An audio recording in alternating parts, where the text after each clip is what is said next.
ഈശ്വര, ഇന്നും അത് തന്നെ സംഭവിച്ചല്ലോ. സാവിത്രി, ഞാൻ നിന്നോടൊരു കാര്യം പറഞ്ഞോട്ടെ, നീ എതിരൊന്നും പറയരുത്.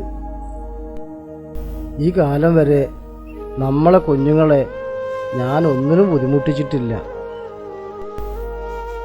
ഇനി ഈ വയസ്സാകാലത്ത് അച്ഛനൊരു ബാധ്യതയാണെന്ന് അവർക്ക് തോന്നാനും പാടില്ല. അതുകൊണ്ട് ഞാനൊരു തീരുമാനമെടുത്തു. അപ്പൂപ്പൻ എന്താ അച്ഛമ്മയുടെ ഫോട്ടോ നോക്കി പിച്ചും പെയ്യും പറയുന്നേ? മോള് പോയിട്ട് അച്ഛനെ അമ്മനെ ഒന്ന് വിളിച്ചോണ്ട് പോവാം. എന്തോ സംഭവം ഉണ്ടല്ലോ അപ്പൂപ്പ.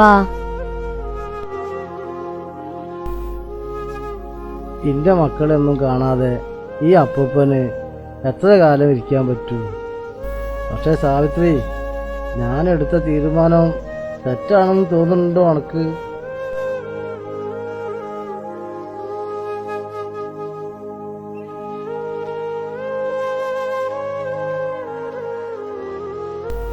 മോനെ, എടാ, അച്ഛനൊരു തീരുമാനം എടുത്തു. അച്ഛൻ്റെ കൂട്ടുകാരൊക്കെ മോനെ അറിയാലോ. അതിലിപ്പോ ആ ഭാഗവതം നാരായണനും ഇവിടെ എവിടെയോ ഉള്ള ഒരു വൃദ്ധസദനത്തിലാണ്. അവിടെ അത്ര വലിയ പ്രശ്നങ്ങളൊന്നും ഇല്ലട്ടോ. പരമസുഖാന്നാട്ടോ പറഞ്ഞു കേൾക്കണത്. അച്ഛനിപ്പോ ഇങ്ങനെയൊക്കെ തോന്നാൻ ഇവിടെ ഇപ്പൊ എന്താ ഉണ്ടായത്? ഏയ്, ഒന്നുമില്ല എൻ്റെ മോളെ. കുറച്ച് ദിവസമായിട്ട് ഉറക്കമൊന്നായിട്ട് ശരിയാവില്ല. എനിക്ക് എന്തോ ഒരു പേടി പോലെ. ഒറ്റയ്ക്ക് കിടക്കുമ്പോൾ ഓരോ ചിന്തകളാ മനസ്സിൽ. മാത്രല്ല, 4-5 ദിവസമായി അറിയാതെ കിടക്കയിൽ മൂത്രമൊഴിച്ചു പോകുന്നുണ്ട്. ഇന്നും ഉണ്ടായേ. ഇനിയിപ്പോൾ കുറച്ചുകൂടി കഴിഞ്ഞാൽ, അതാ ഞാൻ പറഞ്ഞത്.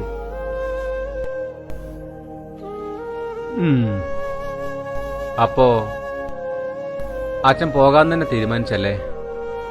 അതേടാ, അതാ നല്ലത്.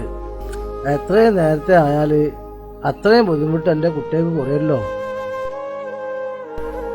അമ്മു, എന്നാ പിന്നെ അപ്പൂപ്പന്റെ മഹാഭാരതവും രാമായണവും പുതപ്പും വീഡിയോ ഒക്കെ അങ്ങോട്ട് എടുത്തോ. ചെല്ല്, നീക്കി രാമായണം അതാ അവിടെതാ.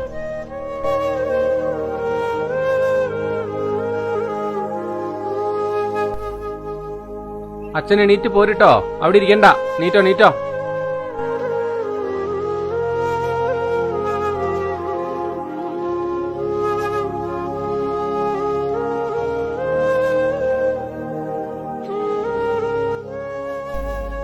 അതെന്തേടാ ഈ അതൊക്കെ എന്റെ മുറി കൊണ്ടുവച്ച്? നാളെ മുതലേ അച്ഛൻ അവിടെ എന്റെ അടുത്താ കിടക്കണത്. മോനെ, മിണ്ടരുത്. 4-5 ദിവസം ബെഡിൽ മൂത്രമൊഴിച്ചെന്നും പറഞ്ഞ് വൃദ്ധസാധനം തന്നെ നടക്കുക. 4-5 വയസ്സ് വരെ ഞാനും ബെഡിൽ തന്നെ മൂത്രമൊഴിച്ചത്. അന്നെന്തേ ഈ മന്ദിരങ്ങളും സാധനങ്ങളൊന്നും ഇല്ലായിരുന്നോ?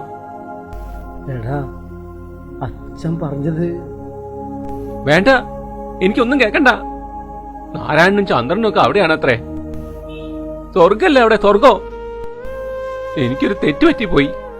എന്റെ അച്ഛന് വയസ്സായത് ഞാൻ കണ്ടില്ല, കാണാൻ ഞാൻ ശ്രമിച്ചില്ല. അതെന്റെ കുറ്റല്ല അച്ഛാ. എന്റെ അച്ഛന് വയസ്സായി കാണാൻ എനിക്ക് പറ്റാത്തോണ്ടാ.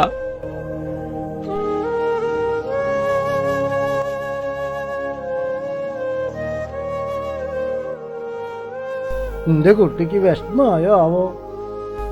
അച്ഛാ, ഏട്ടനും ഞാൻ ഇവൾക്ക് തരുന്ന സ്നേഹത്തിന് എന്തെങ്കിലും കുറവ് തോന്നുന്നുണ്ടോ? അച്ഛന് എന്താ പറ്റി ഇങ്ങനെയൊക്കെ തോന്നാൻ? ഇല്ല മോളെ, നിങ്ങളുടെയൊക്കെ സ്നേഹം കൂടുതലായിട്ടേ ഈ അച്ഛന് തോന്നിയിട്ടുള്ളൂ. പക്ഷെ മനസ്സൊക്കെ അങ്ങോട്ട് പിടിവിട്ട് പോണ പോലെ തോന്നുക. ചിലപ്പോ ആരാണെന്നോ എന്താണെന്നോ ഒന്നും അറിയുന്നില്ല. ഓർമ്മയൊക്കെ നഷ്ടപ്പെട്ടതുപോലെ. അപ്പൂപ്പൻ എന്തിനാ പേടിക്കുന്നേ? അപ്പൂപ്പന്റെ ഓർമ്മയ്ക്കല്ലേ മങ്ങലുള്ളൂ. ഞങ്ങൾക്കൊക്കെ ഓർമ്മയുണ്ടല്ലോ. ഞങ്ങൾക്കറിയാലോ ഇത് ഞങ്ങളുടെ അപ്പൂപ്പനാണെന്ന്. പിന്നെന്താ പ്രശ്നം? നീ എന്റെ മോന്റെ മോള് തന്നെ. ഞാനൊരു കര പറ്റുന്നത് വരെ എനിക്ക് ഇരുട്ടിൽ വെളിച്ചം കാണിച്ചു തന്നിട്ട് ഒടുക്കം എത്തേൻ്റെ അടുത്ത് എത്തിയപ്പോ കുത്തിക്കെടുത്ത് വലിച്ചെറിയാൻ ഓലച്ചൂട്ടുന്നല്ല എന്റെ അച്ഛൻ. എന്റെ ജീവന്റെ ജീവനാ.